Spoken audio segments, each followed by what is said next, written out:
Part की starting होती है। नेक्स्ट सीन में यहाँ पर युआन एंटर करता है। दूसरी तरफ जियांग खड़ी थी, फिर वो वहाँ से जाने लगती है। उसे युआन ने भी देख लिया था, फिर वो भी ना उसका पीछा करने लग गया था। युआन कहता है कि फाइनली मैंने तुम्हें देख ही लिया। वो कहती है कि आप तो निराश हो गए ना, मुझे ढूंढने के लिए कितने ज़्यादा जो है एफर्ट्स लगाए थे। युआन सोचता है कि इसकी वॉइस मुझे फैमिलियर सी क्यों लग रही है। वो कहता है कि हम इसका निपटारा कैसे करें। यहाँ पर तो जियांग भी सोच में पड़ जाती है कि इसकी वॉइस इतनी फैमिलियर सी क्यों लग रही है। जियांग कहती है कि तुम्हारी स्किल्स में कमी है, इसके बारे में सीरियस होकर सोचो। तुम इस सालों में क्या कर रहे हो, तुम ठीक से काम कर रहे हो। वो कहता है कि रूड होने के लिए मुझे ब्लेम मत करना। वो कहता है कि तुम मुझे ओल्ड लैंड को ढूंढने में मेरी मदद करो, मुझे किसी को बचाना है, बेहतर होगा कि तुम मुझे दोबारा ब्लॉक ना करो। वो कहती है मैंने कह दिया ओल्ड लैंड अब बाहर नहीं आएगी, बस तुम अपनी एनर्जी वेस्ट करते रहो। यहाँ पर ना वो उसका मास्क निकाल देता है। एक पल के लिए तो हमें भी लगा था कि उसने उसका फेस देख लिया, लेकिन नहीं, वो तो उससे पहले ही वहाँ से भाग जाती है। बाद में वो एक रूम में जाकर बात लेकर आती है और उसने अपने जो भी ड्रेसेस वगैरह पहनी थी उसमें फेंक दी थी सोफे पर। इतने में ही युआन भी उसी रूम में एंटर करता है, लेकिन यहाँ पर तो जियांग होती है।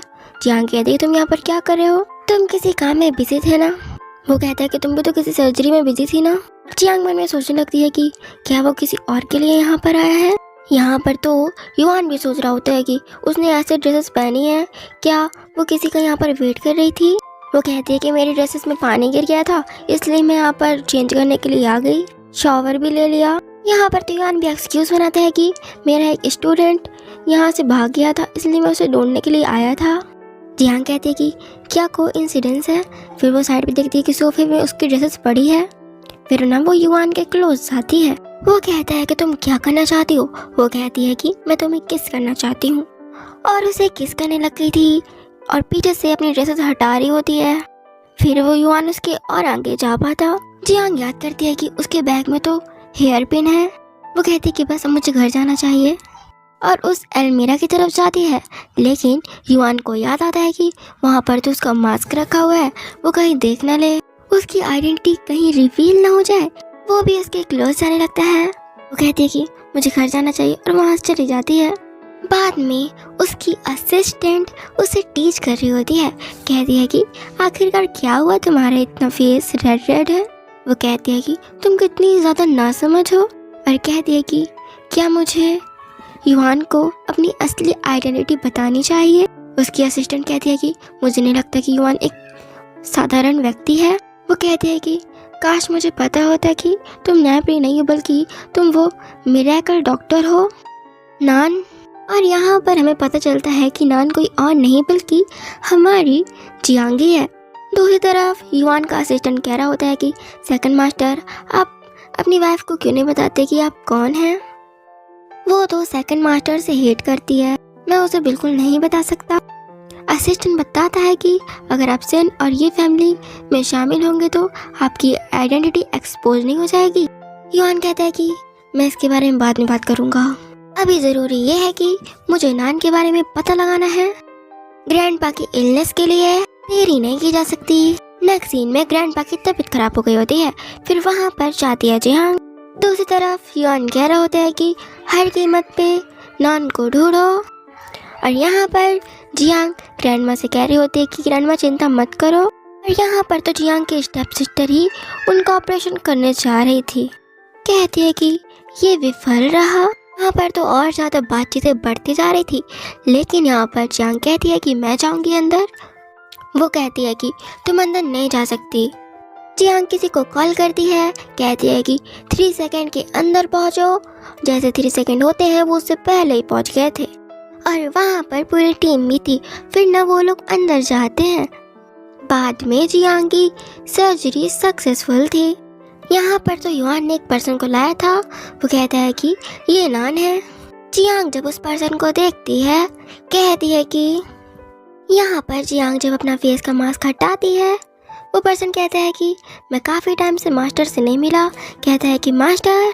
युआन कहता है कि तुमने अभी से क्या कहा। यहाँ पर जियांग उसे इशारे करती है अपना मुंह बंद करने के लिए। वो कहता है कि ये मेरी जूनियर थी। यहाँ पर तो फादर क्वेश्चन करने लगते हैं, कहते हैं कि एक मामूली सा टीचर इतने बड़े नान का जो है कैसे उनका प्राइस अफोर्ड कर सकता है। यहाँ तक कि सेकंड मास्टर और भी कई सारे लोग उन्हें नहीं रोक सके और आप कहते हैं कि ये मिस्टर नान है, ये कैसा मजाक है। इतने में ही उसकी स्टेप सिस्टर आ जाती है, कहती है कि पेशेंट का बहुत ज़्यादा ब्लड लॉस हो रहा है और कहती है कि मैंने तुमसे कहा था ना कि तुमसे सर्जरी ये नहीं हो पाएगी। और यहाँ पर फादर भी कहने लगते हैं कि मैं तुमसे अपना सारा रिश्ता नाता तोड़ता हूँ।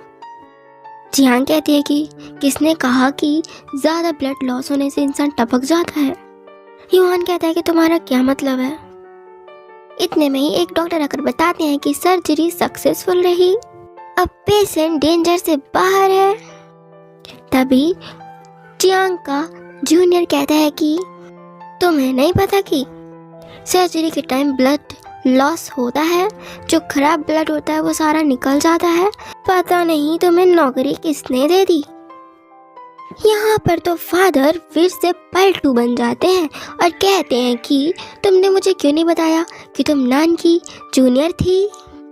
नेक्स्ट सीन में वो एक मेले में घूमने के लिए गए थे जहाँ पर शूटिंग वाला गेम था और यहाँ पर ना उसके स्टेप सिस्टर और हैंजी भी था और यहाँ पर तो बड़ी बड़ी टिंगे हाँकते हुए कहते हैं कि तुम यहाँ पर जियांग एक भी बलून शूट नहीं कर पाओगी और स्टेप सिस्टर भी उसका साथ देती है। लेकिन यहाँ पर जब हैंजी बलून को शूट करता है उससे तो एक भी बलून शूट नहीं होता। जियांग तो हंस रही होती है, कहती है कि अपने आप को एम्बैरेस मत करो। स्टेप सिस्टर कहती है कि इसमें प्राउड करने वाली कौन सी बात है, अगर हम लोग चुक गए हैं तो क्या तुम शूट कर लोगी। यहाँ पर तो वो शूट करने के लिए रेडी थी। फिर वो सोचती है कि अगर मैंने राइट सारा कुछ शूट कर दिया तो कहीं युहान को मुझ पर शक ना हो, इसलिए जानबूझकर वो एक भी शूट नहीं करती। यहाँ पर युहान उससे वो ले लेता है और वहाँ पर जितने भी बलून्स थे वो सारे को शूट कर देता है और उन्हें एक टेडी बियर मिल गया था। जियांग कहती है कि तुमने सारी चीजें अच्छे से कैसे शूट की। में ही इस पार्ट की एंडिंग हो जाती है। सो फ्रेंड्स, आप लोगों को ये स्टोरी कैसी लगी कमेंट में जरूर बताइएगा एंड मैं इसका नेक्स्ट पार्ट जल्द ही लेकर आऊंगी, तो प्लीज मेरे चैनल को लाइक सब्सक्राइब एंड शेयर कर दीजिएगा। जब तक के लिए बाय बाय।